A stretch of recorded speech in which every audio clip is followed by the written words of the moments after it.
দর্শক, আপনারা দেখতে পাচ্ছেন ঢাকা বিশ্ববিদ্যালয়ের মধুর ক্যান্টিনের সামনে উত্তেজিত ভাব রয়েছে, বিরাজ করছে। আপনারা জানেন আজ ছাত্রদের একটা দলের ঘোষণা দেওয়ার কথা ছিল, সেই পরিপ্রেক্ষিতে ঘোষণা শুরু হওয়ার কিছু আগ মুহূর্তে একটা র্যালি চলে আসে, তাদের একটা র্যালি চলে আসে মিছিল, বিক্ষোভ মিছিল নিয়ে। তারা বলছে যে এটা চলবে না, চলবে না। তারা বলছে এটা হতে দেওয়া যাবে না, এরকম একটা স্লোগান নিয়ে তারা র্যালি করছে বা স্লোগান দিচ্ছে।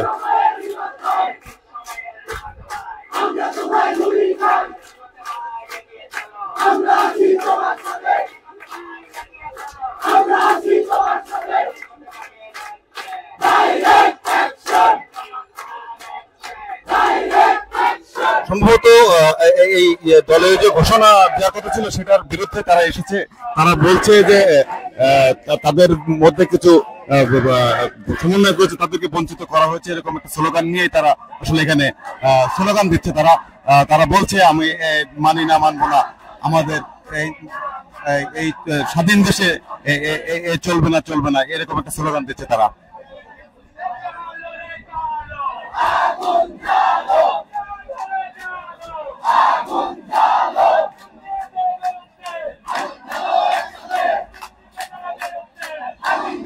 তারা বারবারই বলে যাচ্ছে স্লোগানের মধ্যে যে সিন্ডিকেটের বিরুদ্ধে আগুন জ্বলে একসাথে। অর্থাৎ তারা বলছে যে এই যে আজ যে আপনার যে ঘোষণা দেওয়ার কথা ছিল, ছাত্রদের একটা দলের ঘোষণা দেওয়ার কথা ছিল, সেই পরিপ্রেক্ষিতে তারা এখানে একটা র্যালি এসেছে স্লোগান নিয়ে উত্তেজিত ভাবে। তারা বলছে সিন্ডিকেটের বিরুদ্ধে সিন্ডিকেটের আস্তানা ভেঙে দাও, গুড়িয়ে দাও। তারা আসলে বিপক্ষে তারা এসেছে, একটা এখানে স্লোগান নিয়ে তারা এসেছে। এই আপনারা জানেন যে ঘোষণা দেওয়ার কথা ছিল ছাত্রদের, তো এটা আসলে তার ঘোষণা না দেওয়ার পক্ষে আর কি একটা র্যালি এসেছে ইতিমধ্যেই এই মধুর ক্যান্টিনের সামনে। আমরা সেটা তুলে দেওয়ার চেষ্টা করছি। আপনারা দেখতে পাচ্ছেন এখানে একটা উত্তেজিত ভাব।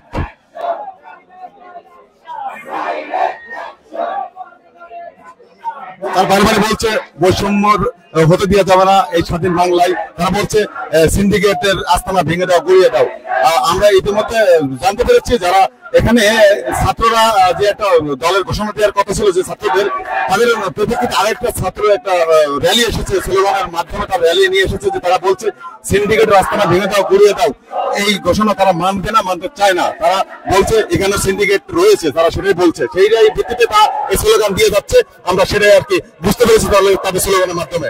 আমরা রয়েছে এখন সরাসরি মধুর ক্যান্টিনের সামনে। এখানে এক আন্দোলনকারীর সঙ্গে কথা হয়েছে। তারা বলছে যে সব এখানে বলছে যে তারা বঞ্চিত, নিজেদের বঞ্চিত হিসাবে দাবি করেছে। তারা বলছে যে এই যে 24-এর যে অভ্যর্থনে যে আন্দোলন হয়েছে, আওয়ামী লীগকে পতন করার জন্য যে আন্দোলন হয়েছিল, এই আন্দোলনের জন্য শুধু ঢাকা বিশ্ববিদ্যালয় নয়, সারা বাংলাদেশে প্রাইভেট বলেন, স্কুল বলেন, সবারই একটা ভূমিকা ছিল, যার পরিপ্রেক্ষিতে এই আওয়ামী লীগ সরকারকে তারা পতন করতে পেরেছে। তারা বলছিল নতুন একটা দল তৈরি করছে, এখানে কেন বৈষম্য থাকবে, এখানে কেন সিন্ডিকেট থাকবে, এখানে এটা কেন ঢাকা ভার্সিটি কেন্দ্রিক হবে, এখানে তো শহীদ মিনারও হতে পারতো, এখানে কেন প্রাইভেট ভার্সিটির যারা শিক্ষার্থী ছিল বা অন্যান্য কলেজের শিক্ষার্থী ছিল তাদেরকে কেন রাখা হলো না। তারা নিজেকে তারা সেরে বৈষম্য মনে করছে। তারা বলছে আরো কথা বলেছে যে তারা বলছে যে এই আন্দোলনের ঢাকা ভার্সিটির বাদে বা সব বিভিন্ন প্রাইভেট ভার্সিটিতে ভূমিকা যেরকম ছিল, অন্যান্য পাবলিক ভার্সিটির ভূমিকা তেমনটা ছিল। এবং আরো বলেছে যে ঢাকা ভার্সিটির সহ প্রাইভেট ভার্সিটির অনেক শিক্ষার্থীদের প্রাণহানি হয়েছে এই আন্দোলনে, অনেকে শহীদ হয়েছে আন্দোলনে। তারপরেও কেন তাদের সঙ্গে বৈষম্য করা হচ্ছে সেটার ভিত্তিতে তারা একটা র্যালি নিয়ে এসেছে এখানে, যাতে বলছে যে এই কমিটি হতে দেওয়া যাবে না, এই কমিটির মধ্যে বৈষম্য রয়েছে, এই কমিটির মধ্যে সিন্ডিকেট রয়েছে, এই সিন্ডিকেট ভাঙতে হবে, সকলকে নিয়েই এই কমিটি তৈরি করতে হবে। তারা সেই দাবি নিয়ে আজ এই র্যালি নিয়ে এসেছে।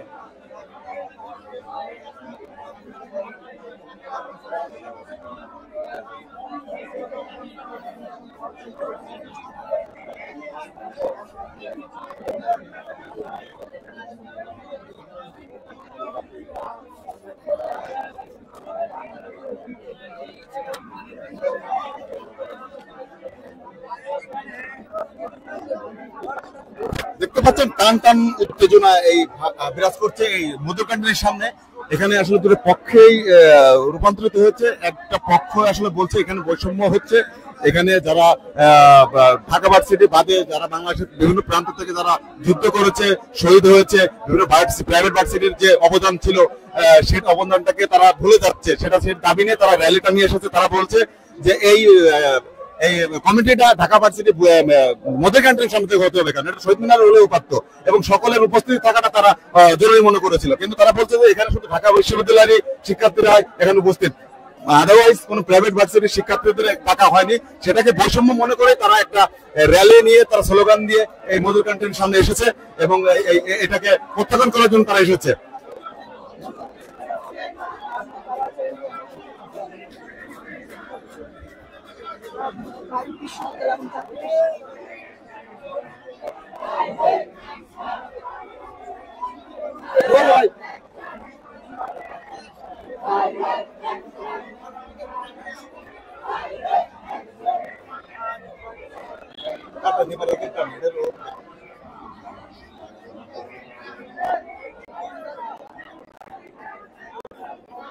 দর্শক আপনারা দেখতে পাচ্ছেন ইতিমধ্যে যারা র্যালি নিয়ে এসেছিল তারা এখানে অবস্থান করছে, আর যাদের এই নতুন একটা রাজনৈতিক দলের ঘোষণা দেওয়ার কথা ছিল যেসব ছাত্রদের, তারা এখান থেকে সরে গিয়েছে, এই স্থান ত্যাগ করে গিয়েছে। সেই স্থানে যারা আন্দোলনকারীরা এসেছে র্যালি নিয়ে তারা এখানে অবস্থান করছে।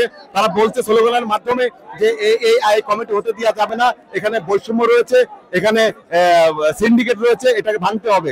তারা বলেছে পাশাপাশি তারা বলছে এই যে 24-এর গণঅভ্যুত্থানে যে আন্দোলনটা হয়েছে এটা ঢাকা ভার্সিটি সহ বিভিন্ন পাবলিক ভার্সিটি সহ প্রাইভেট ভার্সিটিদের অবদান কোনো অংশ কম নয়। তারা বলছে যে প্রাইভেট ভার্সিটির যারা শিক্ষার্থী ছিল তারা অনেক প্রাণ দিয়েছে এই স্বৈরাচারকে তাড়ানোর জন্য, তারা অনেক ভূমিকা রেখেছে। তো তাদেরকে কেন বঞ্চিত করা হচ্ছে এই ক্ষেত্রে তারা বলছে। আপনারা দেখতে পাচ্ছেন এখানে যারা নারী শিক্ষার্থী যারা রয়েছে তারা স্লোগানে মুখরিত হয়ে তারা এখানে এসেছে, তারা উত্তেজিত ভাব নিয়ে তারা এসেছে। তারা বলছে তাদেরকে কেন বঞ্চিত করা হচ্ছে, আন্দোলনের ভূমিকা তাদেরও কম ছিল নয়, এই কম ছিল না, তাদের অনেক শিক্ষার্থী মারা গিয়েছে, প্রাইভেট ভার্সিটি যারা শিক্ষার্থী ছিল।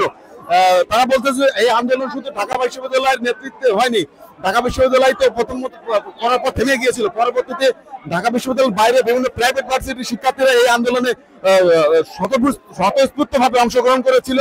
সেই অংশগ্রহণের ফলেই এই স্বৈরাচার সরকারকে তারা পতন করতে পেরেছে।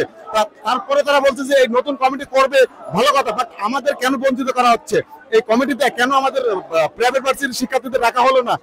সেই প্রেক্ষিতে তারা বলছে যে কমিটি একটা বানোয়াট ভুয়া, এই কমিটি কোনো যৌক্তিকতা নাই, এই কমিটিতে একটা বৈষম্য রয়েছে, এই কমিটির মধ্যে সিন্ডিকেট বিরাজ করছে, সেটা তারা এই নতুন কমিটিকে তারা মানে না।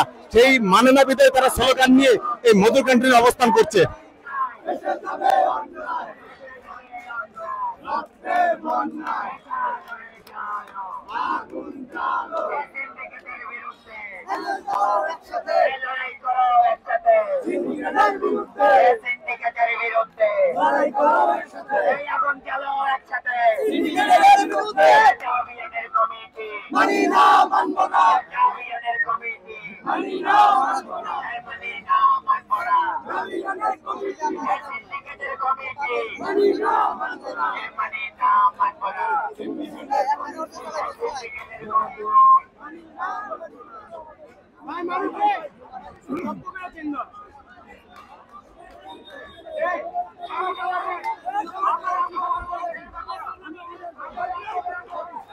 আপনারা দেখতে পাচ্ছেন ইতিমধ্যে যারা বিক্ষোভ নিয়ে এসেছিল, র্যালি নিয়ে এসেছিল, তারা এখন এখান থেকে চলে যাচ্ছে।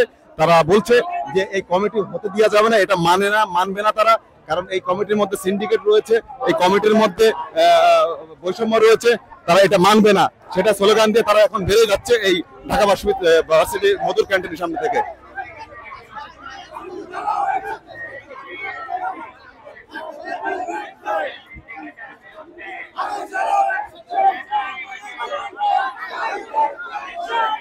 তারা একটা বড় র্যালি নিয়ে তারা এখান থেকে বের হয়ে যাচ্ছে, সম্ভবত এই ঢাকা বিশ্ববিদ্যালয়ের টিএসসির উদ্দেশ্যে তারা যাচ্ছে রাজু ভাস্কর্যের সামনে।